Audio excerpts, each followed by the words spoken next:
Bonjour, aujourd'hui nous allons voir et parler de vos vies, des expériences que vous avez déjà faites ou pas dans votre courte vie. Donc, what about your life? Have you ever? Et nous allons voir différentes activités que potentiellement vous avez déjà faites ou pas. So, activity number one, have you ever visited Paris? Have you ever been to Paris? Have you ever seen the Eiffel Tower? Have you ever walked up the Eiffel Tower? Have you ever been up the Eiffel Tower? Have you ever seen a snake? Have you ever carried a snake? Have you ever touched a snake? Have you ever eaten snake meat?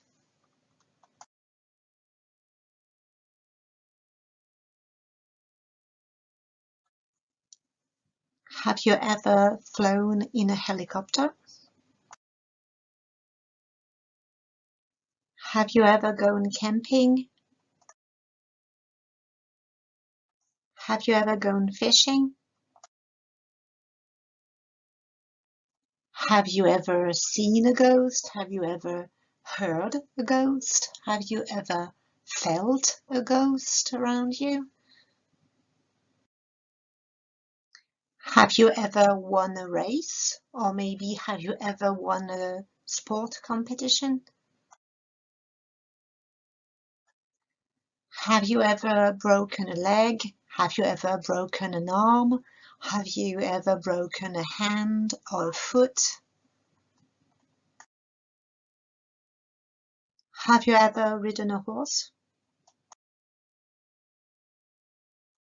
Have you ever fallen off your bike or fallen off your motorbike or maybe fallen off your horse?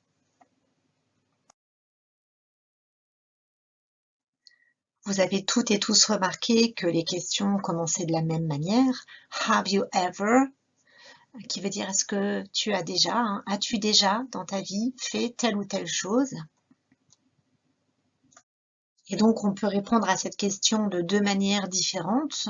I have already done this or this. Ça c'est quand on a déjà fait la chose en question. Ou ben, à l'inverse, si on n'a jamais fait ça, I have never done this and this. Donc ça peut donner les réponses suivantes. I have already broken a leg. Ou I have never flown in a helicopter. Already veut dire déjà. Never veut dire ne jamais.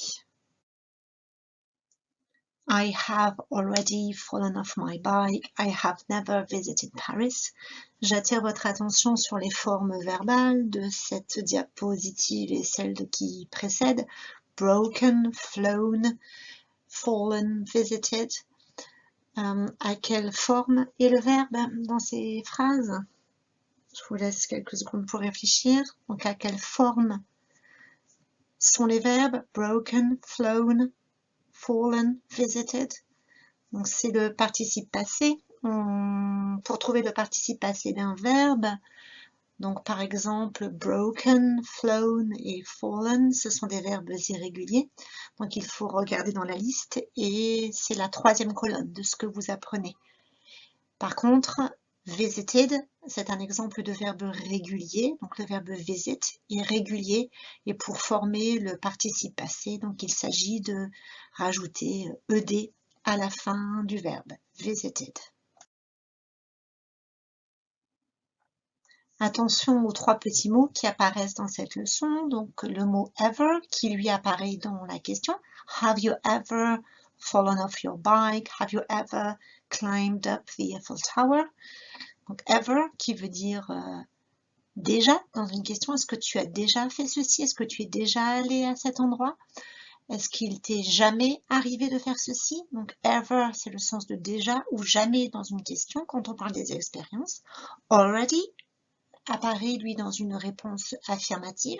Il veut dire déjà, quand on a déjà fait une chose ou une autre. Never, lui, veut dire ne jamais, et donc apparaît dans une phrase négative quand on n'a jamais fait une chose ou une autre. Donc, je répète, attention à never, qui est déjà négatif, hein, on voit le ne au début, qui marque la négation. Donc, il n'est pas nécessaire de rajouter une négation dans la phrase.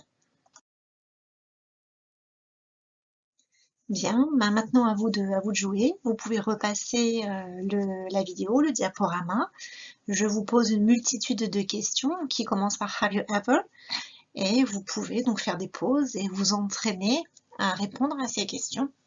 Donc soit par l'affirmative, I have already, blablabla, ou par la négative, si ça ne vous est jamais arrivé, I have never, blablabla. Et donc attention à bien conjuguer les verbes qui vont suivre les amorces de réponse. Je vous conseille peut-être de garder cette vidéo sur votre ordinateur et de vous entraîner régulièrement.